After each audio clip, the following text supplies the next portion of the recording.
Bonjour Youssouf, ici Damien Degor, l'équipe. Depuis qu'on sait que c'est France-Angleterre, on parle beaucoup en Angleterre du duel entre Kyle Walker et Kylian Mbappé. Kyle Walker lui-même disait hier que il savait comment arrêter, comment contenir Kylian, qu'il n'allait pas lui dérouler le tapis rouge. Est-ce qu'il ne parle pas un petit peu trop, Kyle Walker? Euh, non, c'est tout à son honneur s'il sait comment stopper Kylian. En attendant, il y a 19 autres équipes en Ligue 1 qui attendent la solution et les autres en Ligue des Champions. Après, bah, la vérité, elle est sur le terrain et on verra ce que ça donne. Mais personnellement, en tant que Français, on a tous confiance en Kylian. Bonsoir, Youssef. Charlotte Harper from The Athletic. Ça. The Athletic a rapporté hier qu'un travailleur migrant, un Philippin appelé Alex, est mort à un camp de bas de la Coupe du Monde pendant la phase de groupe. Que pensez-vous de cela? Bah, tout d'abord, mes condoléances à la famille. C'est c'est un drame, c'est malheureux. Après, voilà, nous étions pas au courant, pardon. Et personnellement, je me concentre plus sur ce que j'ai à faire, mais voilà, je répète mes condoléances à la famille. Bonjour Youssouf, Bonjour. Antoine Maignan pour l'AFP. Euh, Au milieu de terrain en Angleterre, il y a un jeune joueur dont on parle beaucoup, Jude Bellingham. Est-ce que vous le regardez souvent? Qu'est-ce qu'il a de particulier pour être aussi fort à son âge, selon vous? Malheureusement pour moi, je le regarde souvent parce que j'ai pas la chance de jouer la Champions League encore. Et bah, c'est un milieu de terrain qui progresse depuis le début de saison. Et il avance pas mal, il a passé un cap dans son club. Après, voilà, il y aura un beau duel avec un jeune de notre côté aussi, qui a passé le cap aussi. Et ce serait une belle bataille, mais c'est un profil très intéressant, Bellingham. Ouais. Bonjour Youssouf, Loïc Braillet, RMC.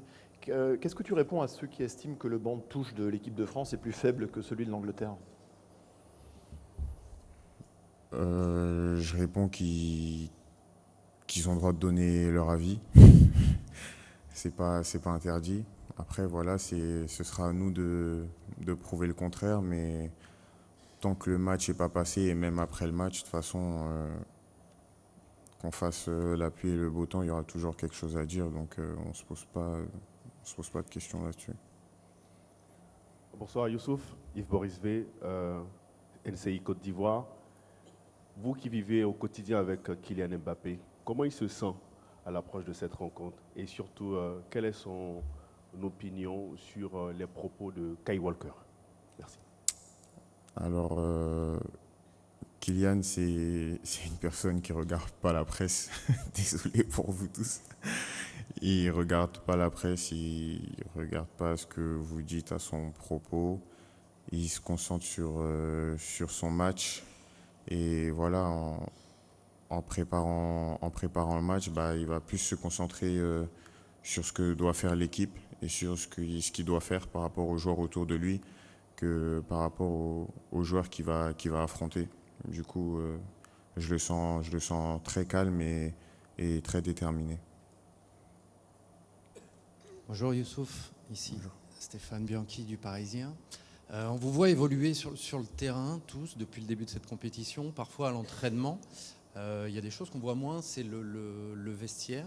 Est-ce que vous pouvez nous amener faire un tour dans le vestiaire, nous dire comment ça se passe avant un match comme celui qui aura lieu samedi? Quelle est l'atmosphère, quelle est l'ambiance? Est-ce qu'il y a un peu de musique? Est-ce qu'il y a beaucoup de concentration?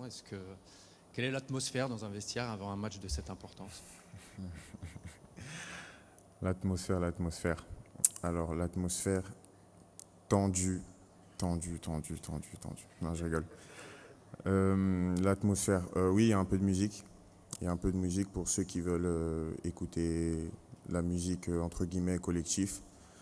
On a droit à nos casques. Du coup, si on n'aime pas la musique collective, bah, on a droit de mettre nos oreillettes.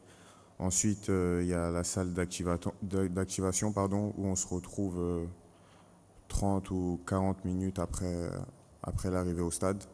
Et là, tout le monde rajoute sa petite touche personnelle, parce que forcément, on n'a pas tous besoin de la même chose pour entrer dans un match. Certains ont besoin de toucher le ballon, d'autres ont besoin de pédaler un peu, d'autres ont besoin de réveiller les muscles ou faire de la mobilité. Voilà, c'est au bon vouloir de tous, mais ça se passe très bien. Et puis, avant de sortir du vestiaire, là, on fait qu'une personne. Bonjour Youssouf. Bonjour. Vincent Romain à Sud-Ouest. Samedi, il y aura sans doute beaucoup plus de supporters anglais que de supporters français dans le stade. Est-ce que tu penses que ce sera un avantage pour eux et à l'inverse un désavantage pour vous? Et globalement, depuis le début de la Coupe du Monde, qu'est-ce que tu penses du soutien des supporters français? Est-ce que tu t'attendais à ce qu'ils soient peut-être un peu plus nombreux dans les stades? Je vais commencer par la deuxième partie de la question. Je ne m'attendais pas à autant de supporters français. Et on les entend pas mal depuis le début de la compétition et c'est très bien pour nous. À des moments clés du match, on a besoin d'eux et ils se font ressentir. Du coup, on arrive à soit garder le résultat ou soit à mettre un peu plus. C'est super bien. Et puis la première partie, sans manquer de respect à mon club, voilà, je joue dans un club où il n'y a pas forcément beaucoup de supporters. Et je peux vous dire que ça dérange personne. Ça dérange absolument personne. Soit vous êtes performant et vous pouvez gagner un match, ou soit vous ne l'êtes pas et vous perdez. Les supporters, c'est bien, oui, mais s'il n'y en a pas assez pour vous, ce n'est pas une excuse. Bonjour Youssouf, Julien Thomaville et DNA. Contre la Tunisie, les remplaçants n'ont pas marqué vraiment des points si on considère la performance collective. Toi, avec le recul, qu'est-ce que tu considères d'avoir peut-être mal fait durant cette rencontre? Et est-ce que on a l'impression que tu apparais plus libéré quand tu es remplaçant et que tu entres en jeu? Parce que peut-être tu as des cadres aussi à côté de toi pour peut-être te driver sur le terrain. Forcément, oui. Le match, on le prend un peu comme une contre-performance parce que c'était notre match à nous, entre guillemets. Et voilà, on n'a pas su performer. Mais on reste pas dessus. La qualification, elle était déjà actée. Et voilà, si on reste dessus, on aura un peu de mal. On aura un peu de mal dans la suite. C'est vrai qu'on n'a pas marqué des points, mais justement, dans le futur, le fait qu'on rentre en jeu sur 10, 15 minutes, ça peut rattraper 90 minutes facile.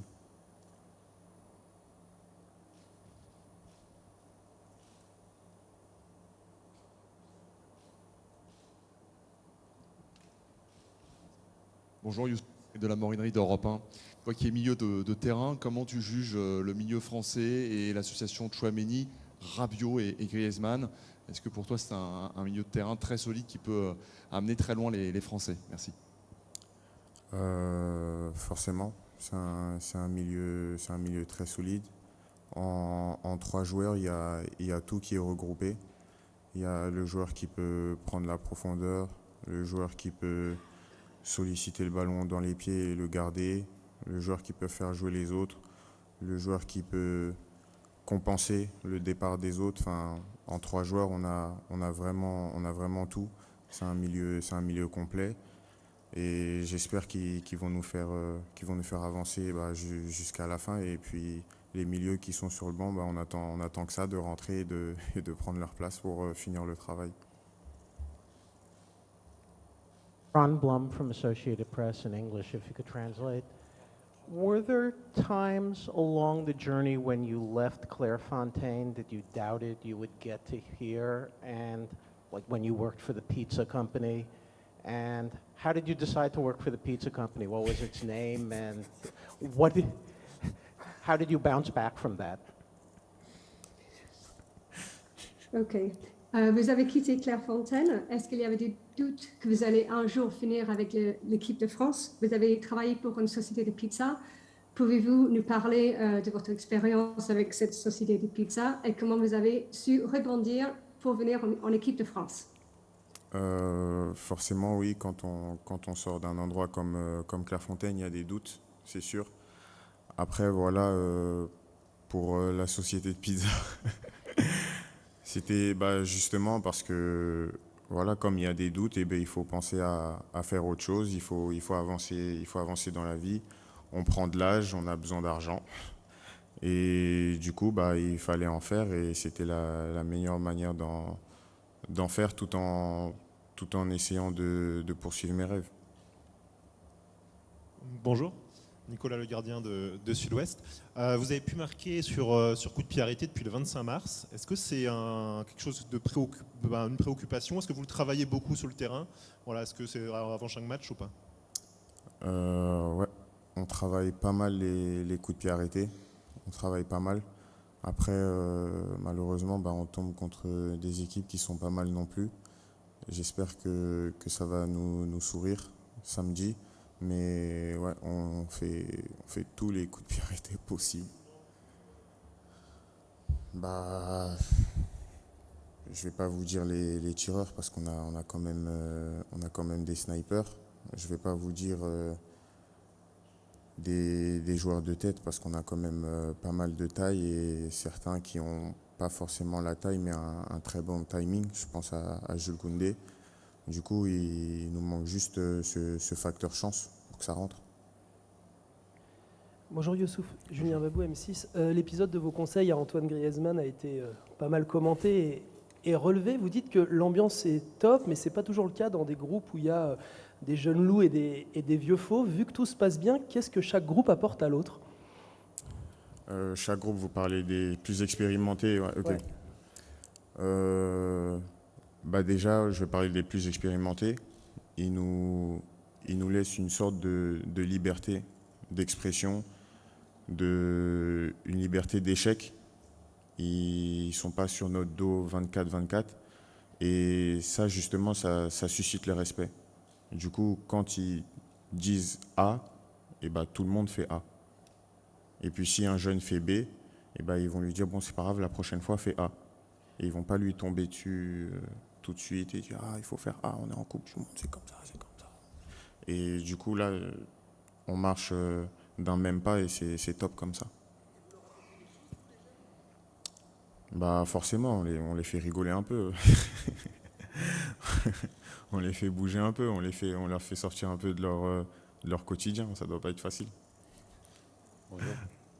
Bonjour Youssouf, là, ici. Bonjour. Clément Grèce, Beansport. On parle beaucoup de la Coupe du Monde et de la qualité de la Coupe du Monde d'Adrien Rabiot, un petit peu moins de celle d'Aurélien Tchouaméni, qui semble avoir un rôle un petit peu plus restrictif, qui ne se projette pas comme il peut avoir l'habitude de le faire au Real notamment. Quel regard tu portes toi sur le rôle fondamental qu'il a pour permettre justement à Adrien d'être un petit peu plus libéré, et comment tu le vis toi quand tu rentres par exemple à sa place face à la Pologne? Bah, on joue dans un football entre guillemets de spectacle. Du coup, quand un joueur ne fait pas de spectacle, bah, pour certains, il est juste là sur le terrain parce qu'on doit être 11, alors qu'il fait un travail de l'ombre monumental.